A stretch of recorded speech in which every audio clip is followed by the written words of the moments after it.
এই ঢ্যাঁড়স বলে একদম অপমান করবে না তো। এমন রান্না হবে, খেয়ে আঙুল চাটতে থাকবে আর নিজেকেই তখন ঢ্যাঁড়স বলে মনে হবে। কি কি নিয়েছি আগে দেখে নাও। ঢ্যাঁড়স, আলু, পেঁয়াজ, টমেটো, কাঁচা লঙ্কা, সাদা সর্ষে আর কালো সর্ষে। এবার কড়াই সর্ষের তেল দিয়ে লবণ হলুদ দিয়ে আলুগুলোকে বেশ একটু লালচে করে ভেজে তুলে নাও। বেশ লালচে করে ভাজবে।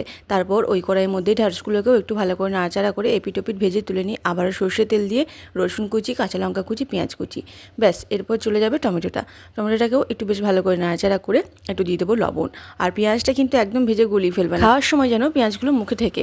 এইভাবেই ঢাকা দিয়ে একটু নাড়াচাড়া করে টমেটোটাকে গলিয়ে নিয়ে হলুদের গুঁড়ো, কাশ্মীরি লঙ্কার গুঁড়ো দিয়ে ভালো করে নাড়াচাড়া করে ওই যে ভেজে রাখা আলু আর ঢ্যাঁড়স আর ওই যে সর্ষে বাটাটা দিয়ে ভালো করে একটু জল দিয়ে নাড়াচাড়া করে ঢাকা দিয়ে সেদ্ধ করে নেব।